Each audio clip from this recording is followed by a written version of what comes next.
Good morning, students. This is the seventh video of the chapter Nationalism in India.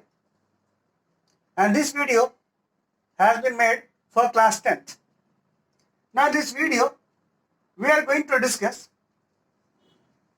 the impact of CDM, that was Civil Disobedience Movement. And we will discuss it under the topic, how participants saw the movement. Like in the previous videos, we discussed that what was the reaction of participants in the NCM. Similarly, in this video, we will try to understand that what was the reaction of all the participants who participated in the Civil Disobedience Movement.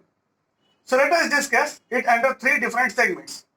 First of all, what was the impact of CDM in the countryside?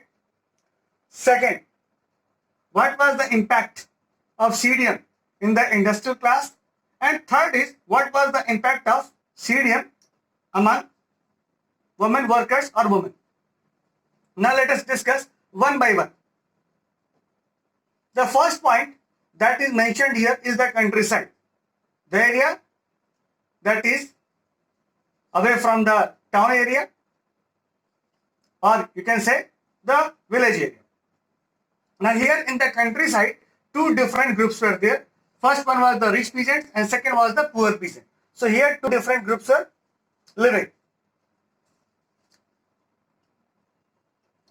During 1930s, the country was facing many problems. The problem was really very severe. Financial crisis was there. Economic crisis was there. As a result, very few purchaser was there in the market.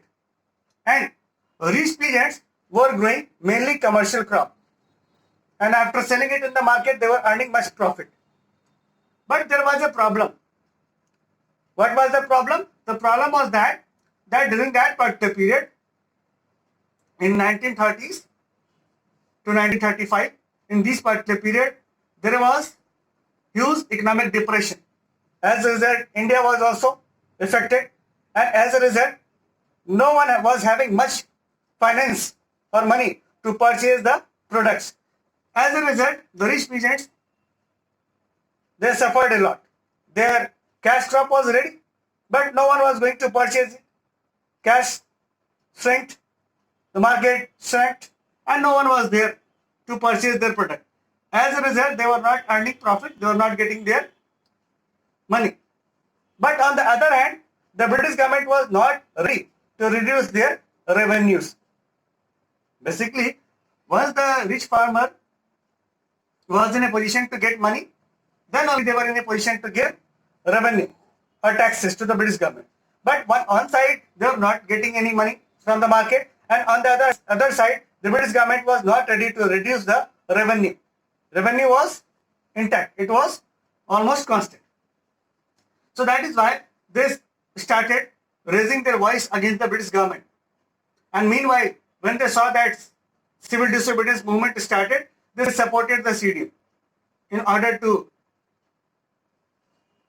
understand that once the CDM will start, they will at least get their benefits, or at least government will listen to them. And they got connected with the Congress party also. After that, Congress party also they also integrated it. So this was the benefit. But later on, we have to understand that rich peasants refused to participate. When the CDM movement relaunched in 1934, they refused. In 1932, it was when it was relaunched, they refused to participate, because in 1934 it was finally called up. So in 1932, when the rich peasants, when the CDM restarted, rich peasants refused. Why? Because now they understood that the CDM lost its momentum, and second thing, they thought that the Congress party is not going to take much interest in addressing their problems. Now, what was the condition of poor peasant? What was the condition of poor peasant in the countryside? We need to understand here that poor peasant demand was not lowering down the revenues, because they were not paying the revenues, but basically they were dependent on rich peasants, and they had taken land from the rich peasants on rent. So basically they were demanding for the free rent from the rich peasants, and that is why they knocked the door of the Congress during the CDM. But Congress, as it was more associated with the rich peasants, it refused to help the poor peasant. As a result, the poor peasant demand could not become part of the Congress party statement.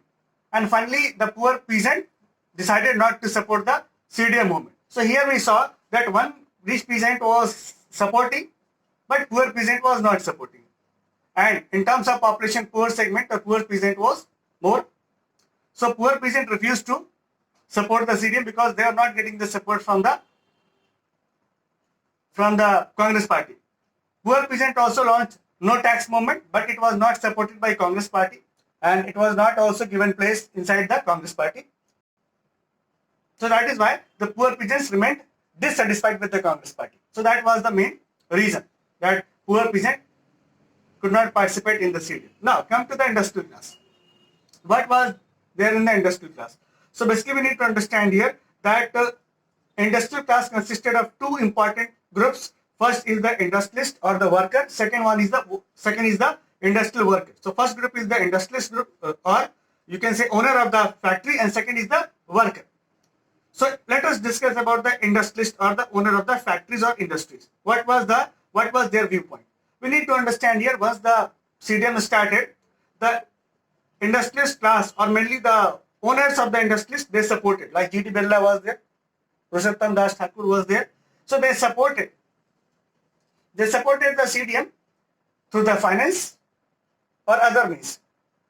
Because at that time, even after they got approval to form their own industry, they're under the pressure from the Britishers. They were not free to take their decisions in financial terms or on trade terms. So they were still under the control of Britishers.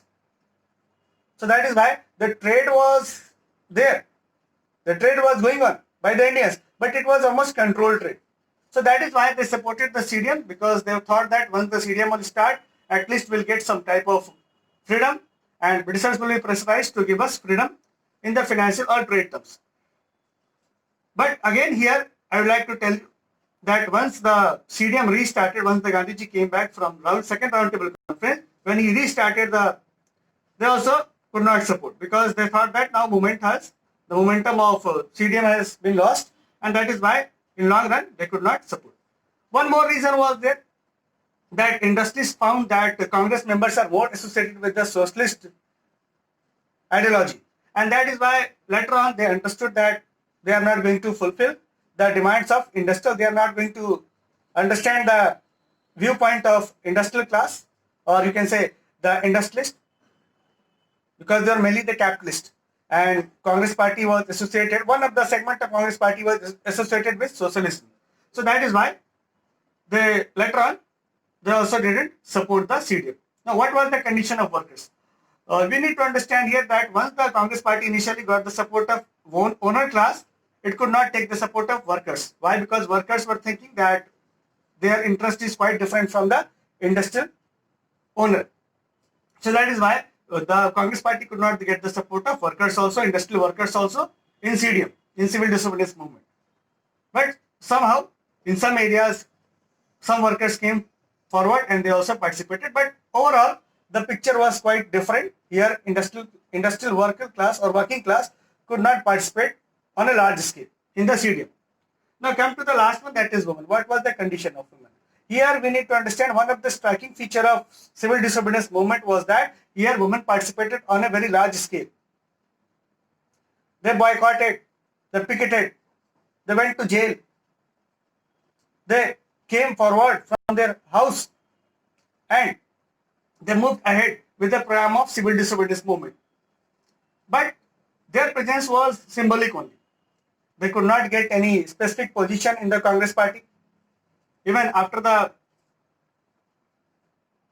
CDM movement, they could not become very visible in the party, and their strength was quite less in the political party. So when presence was only the symbolic presence, although they were present, but their presence was not much recognized at the time. So we saw here that different participants took place in the CDM, and later on they refused to support the CDM. And that is why CDM finally lost its momentum, particularly when the Gandhiji relaunched the movement when he came back from the second roundtable conference. So the CDM lost its momentum. So in the upcoming videos, we'll discuss why the CDM could not become a successful movement and what was the reason why this movement lost its momentum. So this is all about this video. Thank you so much.